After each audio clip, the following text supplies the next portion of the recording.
For insight into this news from the FDA and other health headlines, let's bring in Dr. David Winter from Baylor Scott & White Health. Okay, Dr. Winter, what are your thoughts on this? Well, first, let's point out that blood clots from JJ vaccine are very uncommon, as you said.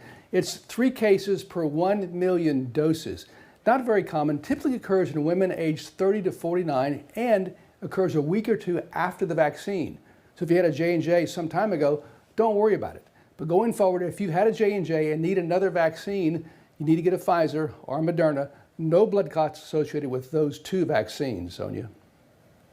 All right, so there are reports, Dr. Winter, that new COVID cases are continuing to rise. So where do we stand here in Texas and across America? Because I feel like people are about to move around a whole lot, summer travel.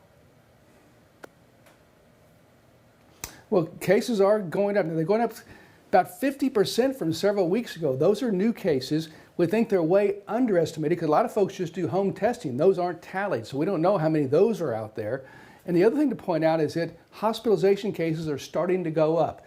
10% from several weeks ago. Still a small proportion as they were years ago, or months ago, I should say. Most of those are in the northeast part of the country.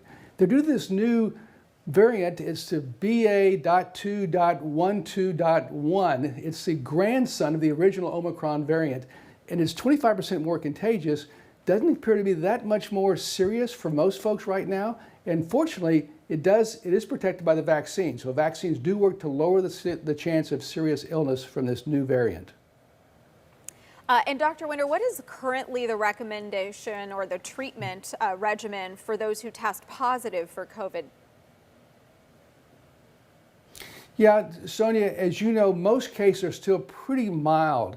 You'll have a headache, sore throat, maybe some little fever, fatigue. Usually lasts less than a week. So if you have those symptoms, just stay home, drink lots of liquids, get some rest, and you should do fine. Over-the-counter cough medicine if you need that. Now, if your symptoms are more serious or you're more vulnerable from some underlying medical condition, say you're of elderly population, you ought to consider this new drug called Paxlovid, made by Pfizer. It's pills you take over a 5-day course. They say that it lowers the chance of having to go in the hospital, having developed serious illness by 88%. That's pretty powerful. Works well, side effects are minimal. You can't take it with some of your routine drugs, so if you're prescribed this, talk to your doctor about the medicines you're taking. Make sure they don't interact. Oh, and I've heard it causes a pretty bad taste in your mouth, but that's it. Good drug, very successful for those who need it. Good to know. I want to switch gears a little bit because Marielle and I here have been talking about the high temperatures expected this weekend. Of course, you want to remind folks to hydrate, to avoid large consumption of alcohol and things like that, sunscreen. But what are the signs of heat stroke? We want to stay away from that. Yeah, good question. The first thing you notice is fatigue, excessive fatigue. You'll start sweating a whole lot. That means you need to drink a whole lot of water to make up for that.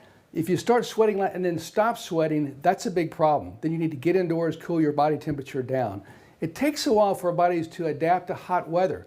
If you've been out in the hot weather for several weeks, several months, you can adapt to these things. But early on, first high temperatures puts us at risk. So be careful, drink lots of water, stay in the shade. If you get fatigued or tired or sweat a lot, get back inside and take care of yourself.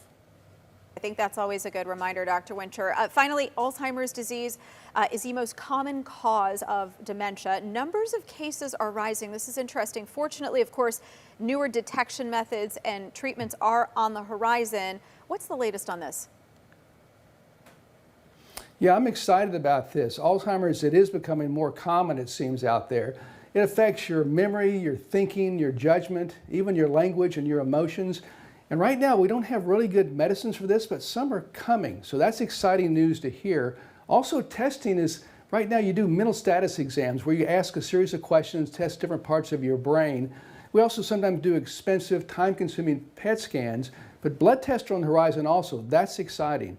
Now, it's important to point out though, Sonia, if you are destined to get Alzheimer's or you have early signs of that, you can slow it or maybe even prevent it by doing 5 things. Control your blood pressure, your cholesterol, your blood sugar. Don't use tobacco. And here's my favorite, exercise regularly. All good things we ought to be doing anyways, you know, Sonia. They do help to stall Alzheimer's or help prevent it. So consider those things as everything that we do every day. Dr. Winter, as always, and hey, exercise happens to be my favorite tip as well. Thank you for sharing that. All right, I good knew to it see was, you. We'll yes. see you next week. Good to see you.